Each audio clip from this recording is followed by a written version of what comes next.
Cette assemblée s'appelle l'assemblée de vainqueurs. C'est-à-dire des gens qui ont vaincu. Alléluia. Nous ne sommes pas venus ici dormir. Nous ne sommes pas bien venus ici pour faire dormir les démons en nous. Alléluia. Mais nous sommes venus ici pour vaincre. Parce que la Bible dit qu'avec Christ nous ferons des exploits, car c'est lui qui écrasera nos ennemis. C'est Christ qui écrase nos ennemis. Si nous sommes ici au sein de cette assemblée, c'est pour vaincre l'ennemi. L'ennemi là peut être la maladie en toi. L'ennemi peut être le blocage. L'ennemi peut être la sorcellerie. L'ennemi peut être la malédiction de ta famille. L'ennemi peut être la stérilité. L'ennemi peut être le célibat, le divorce. C'est l'ennemi qui se lève devant toi, qui menace ton foyer. Et maintenant, nous sommes ici pour combattre cet ennemi. C'est ainsi que cette assemblée s'appelle assemblée de vainqueurs. Alléluia. Chacun doit avoir un témoignage. Avec ce témoignage-là, c'est ce témoignage qui va attirer beaucoup à Christ. Alléluia. C'est ainsi que nous sommes ici, mon frère, ma soeur.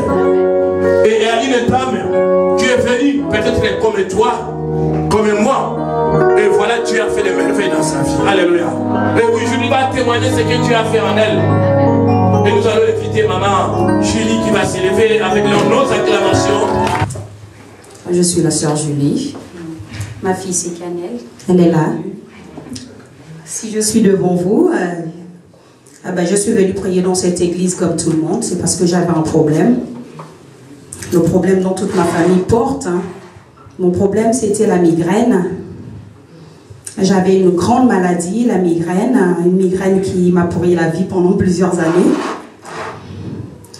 Je vais vous parler des symptômes comme je les ressentais. J'avais souvent mal à la tête, mais c'était pas un mal de tête, c'était la migraine.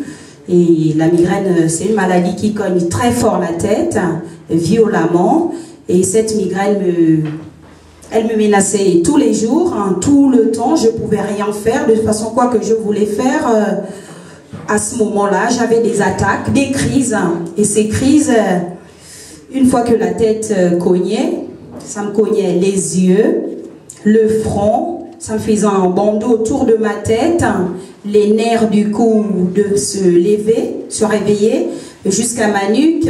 Je sentais des ressorts dans les tempes, les deux tempes, au niveau de mon visage. Je sentais des pointes dans les oreilles. Imaginez-vous, tout le temps, tous les jours, même quand j'ai porté la grossesse de ma fille, j'avais toujours ça. Je suis passée par tous les noms, chez le médecin, dans la belle famille, chez les amis, parce que je me plaignais aussi. Je suis bien entendu, je suis allée au médecin. Mais le médecin, il était même fatigué parce que j'y allais tout le temps. Je m'évanouissais même. Les crises étaient tellement fréquentes. Et un jour, j'ai rencontré Papa Daniel, Maman Grâce. Forcément, je me plaignais. Donc, ils m'ont écouté. Je leur ai parlé de moi. J'étais en souffrance. J'étais vraiment sous l'emprise de cette maladie pendant plusieurs années. Mon époux, il était même fatigué. La belle famille, on n'en parle pas. À l'hôpital, c'était pareil. Même pour accoucher ma fille, c'était que des difficultés dont je ne peux même pas parler parce que sinon ça risque d'être très long.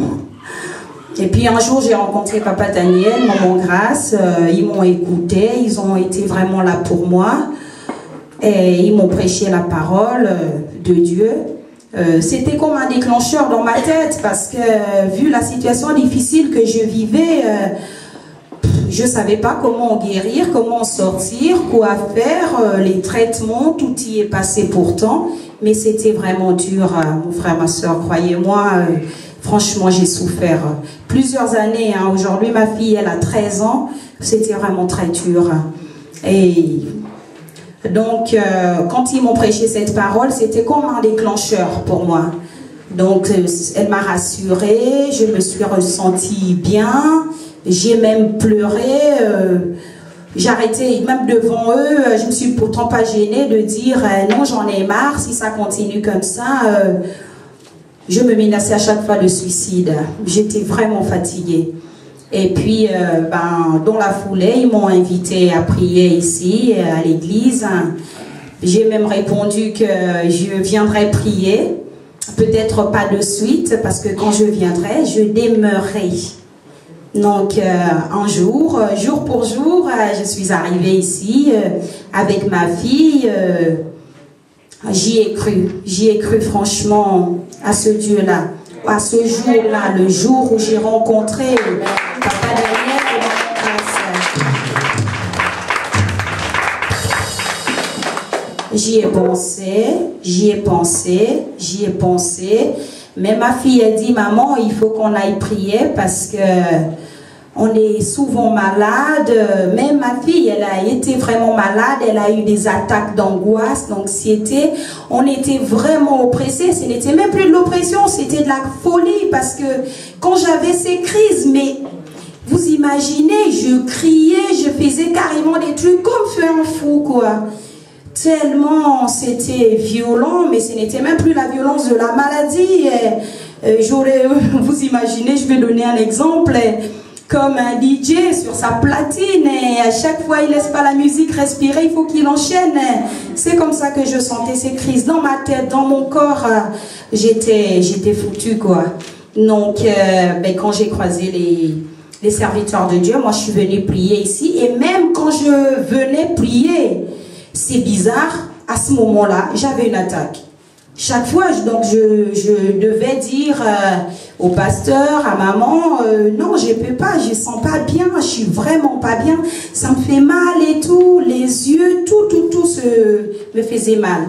Donc papa, il a dit, à l'église, justement, quand tu es malade, c'est là où il faut venir et il faut prier. Et comme j'y ai cru, même que j'avais des attaques de ces crises, je venais, à l'intercession j'étais là, à la veillée j'étais là, comme tous les dimanches je suis là aussi. Je ne savais pas prier, j'ai appris à prier ici. De toute façon je ne connaissais même pas Dieu, j'ai tout appris ici auprès des...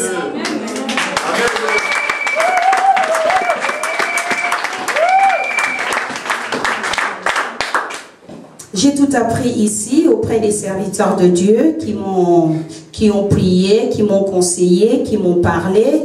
Même que je dormais, je retournais le soir, je dormais pas le soir parce que l'oppression était là.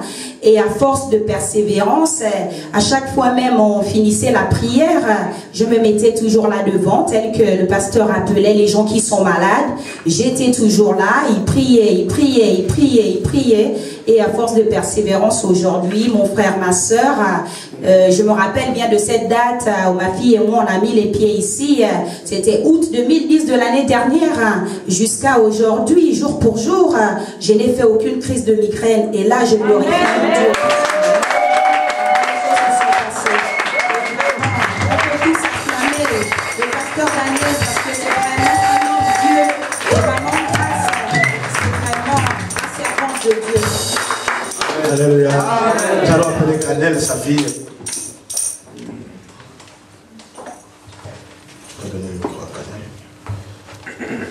Qu'est-ce que tu as témoigné devant le peuple?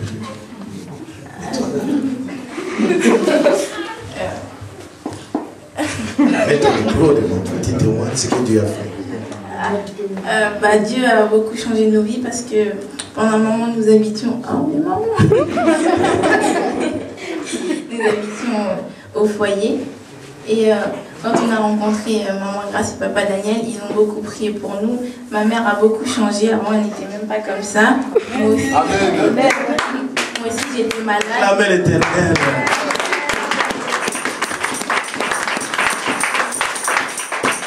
Moi aussi j'étais malade. Maintenant, ça va mieux. Ma mère aussi n'a plus de crise de migraine. Et maintenant, nous vivons dans un appartement. Et, Amen. On a connu Dieu. Dieu est grand. Amen. Alléluia. Qu'est-ce que vous avez ajouté? Ce Dieu-là est merveilleux. Si je dois ajouter quelque chose, je dois dire, mon frère, ma soeur, on ne vient pas ici pour dormir ou pour suivre les uns après les autres.